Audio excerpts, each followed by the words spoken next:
Bella, te la Venezia per Zaia. Allora, Zaia, lei come il neo governatore del Piemonte, Roberto Cotta, ha messo in cima ai suoi impegni il tema del lavoro.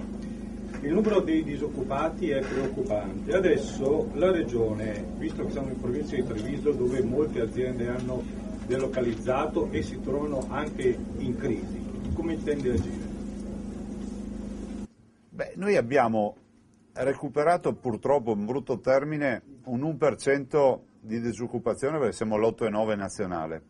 Abbiamo avuto nel 2009 390.000 disoccupati in più, quindi perdite di posti di lavoro. La Regione ha fatto delle grandi azioni perché l'attività della Regione del Veneto è riconosciuta a livello nazionale per essersi mossa in tempi non sospetti rispetto agli ammortizzatori sociali. C'è da dire una cosa fondamentale, che le nostre imprese, noi abbiamo un tessuto della piccola e media impresa, l'80% delle imprese ha meno di 15 dipendenti, sono imprese che hanno grossissime difficoltà di accesso al credito. E abbiamo vissuto questa difficoltà anche in maniera molto cruenta, basti pensare ai suicidi che abbiamo avuto, che sono 19, se non ricordo male, dei dati che avete diffuso, e noi dobbiamo creare un circolo virtuoso, no? Nel senso che si possa fare in modo di garantire a queste imprese l'accesso al credito.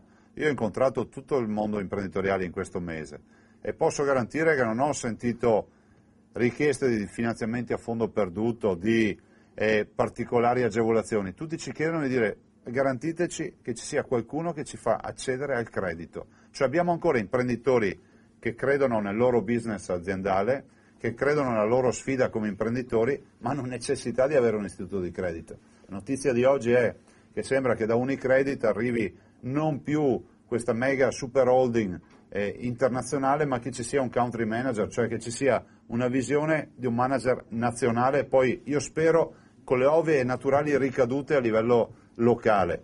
Più la banca è local, più ci piace. Questo è il messaggio che mandiamo a tutti. C'era Pagliardo là. Senta, come commenta l'appello di oggi del Presidente della Repubblica Napolitano, che invita ad andare avanti con il processo riformatore in senso autonomistico ma in maniera solidaria?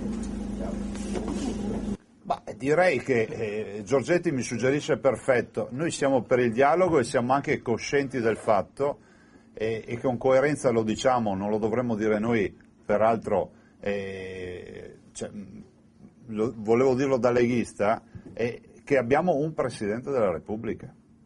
Per fortuna un Presidente della Repubblica che ha dimostrato in un momento di grossa difficoltà, come è stato quello della vicenda delle liste elettorali, di aver saputo fino in fondo esercitare i suoi poteri nel rispetto della democrazia. Per cui l'appello di Napolitano noi lo accogliamo appieno e porteremo questa filosofia, come si confà ed è nella nostra genetica, anche in Consiglio regionale. Tornando prima al lavoro, sul patto di stabilità, c'è una cosa, il rapporto appunto col patto di stabilità, cosa intendete fare? Il patto di stabilità è una partita nazionale. Il sottosegretario Giorgetti è molto più preparato di me. Prego. Il patto di stabilità, innanzitutto noi abbiamo portato avanti un testo normativo che consente oggi all'interno della stessa regione di poter valutare al meglio quelli che sono gli effetti del patto per gli enti locali, quindi di bilanciare all'interno di un bilancio complessivo aggregato regionale il patto di stabilità.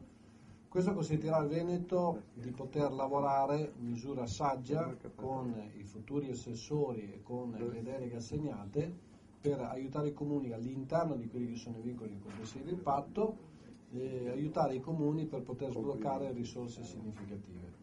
Questo senza modifiche particolari. Valutiamo nei prossimi tempi, valuteremo possibili interventi di allentamento del patto di stabilità in funzione dell'andamento dei conti pubblici e dobbiamo ricordare che l'elemento strategico di novità per i nostri comuni veneti, e devo dire in particolar modo per il nord, sarà proprio nei decreti delegati del federalismo fiscale, perché già il primo passaggio fondamentale legato al federalismo cosiddetto demaniale consentirà ai comuni di avere beni significativi con cui poter affrontare i prossimi mesi con i propri bilanci e con politiche che diano anche maggiore autonomia di gestione.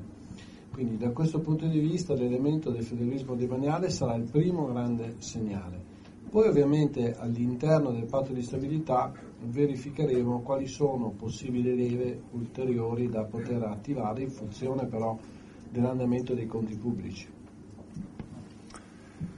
Grazie, se non ci sono altre domande, prego Alessandro.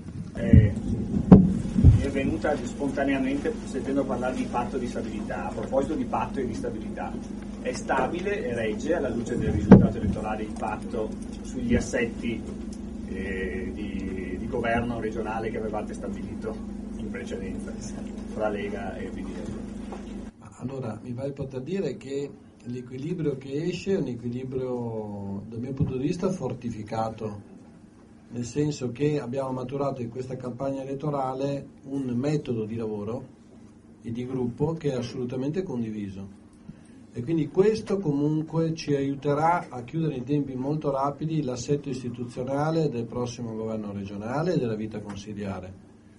Quindi credo francamente che il patto sottoscritto a livello nazionale sia per noi un punto di riferimento importante, ma siccome non siamo abituati a ragionare ovviamente con la logica di paracarro, quindi valutiamo insieme quali sono le scelte migliori anche in funzione dei dati elettorali e degli eletti, perché il tema degli eletti non è un tema secondario, è un elemento strategico, quindi quel patto serviva per tenere insieme la cornice complessiva dell'alleanza.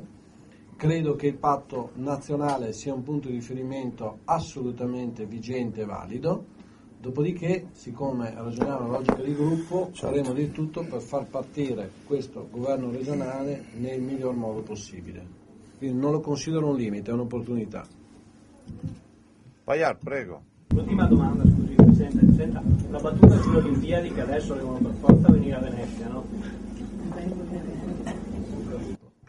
Lui mi ha detto in bocca al lupo. Noi siamo profondi sostenitori della partita del 2020.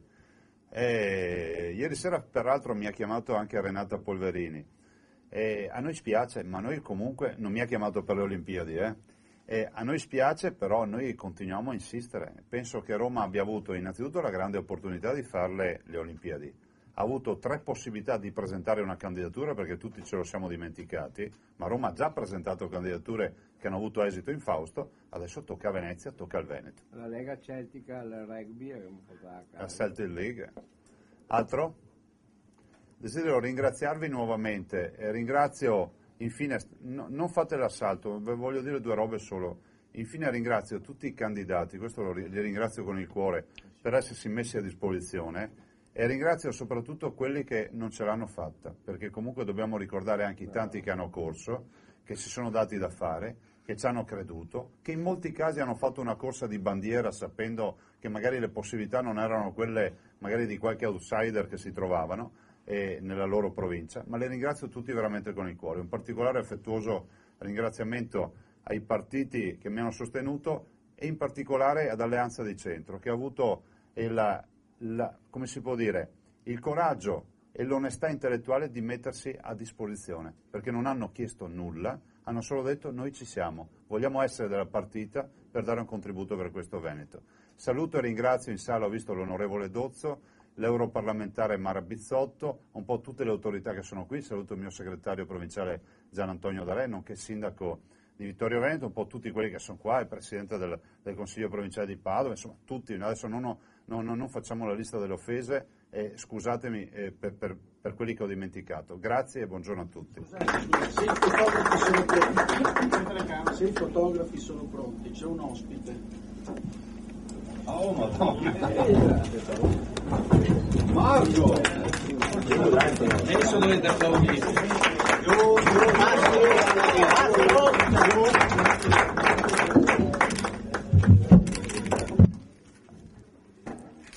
Io ringrazio Marco, cioè, con il cuore ha voluto comprare, io lo dico, è da una vita che non ci vediamo, io ho scoperto che c'erano queste pagine sui giornali comprate, non sapevo di chi fosse, tanto è vero che ho detto al mio portavoce, ho detto ma saranno quelli di cavalli, perché mi sembrava, siccome c'erano delle foto di cavalli, e poi abbiamo scoperto dai giornali che era Marco. mi scuso anche con Marco perché gli abbiamo detto, appena saputo che era lui, aveva già tu avevi comprato una 60 di pagine, ho sentito, e appena saputo che era lui, dopo 2 giorni abbiamo dovuto dire sospendi perché c'è il finanziamento pubblico, e quindi grazie comunque, perché il pensiero vale di più di ogni operazione. Grazie Marco, grazie.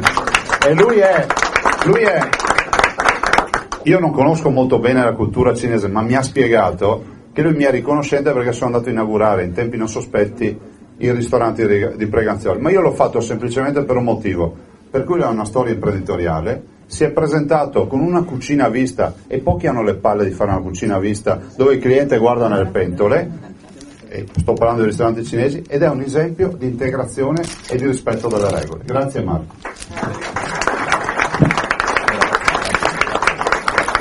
Grazie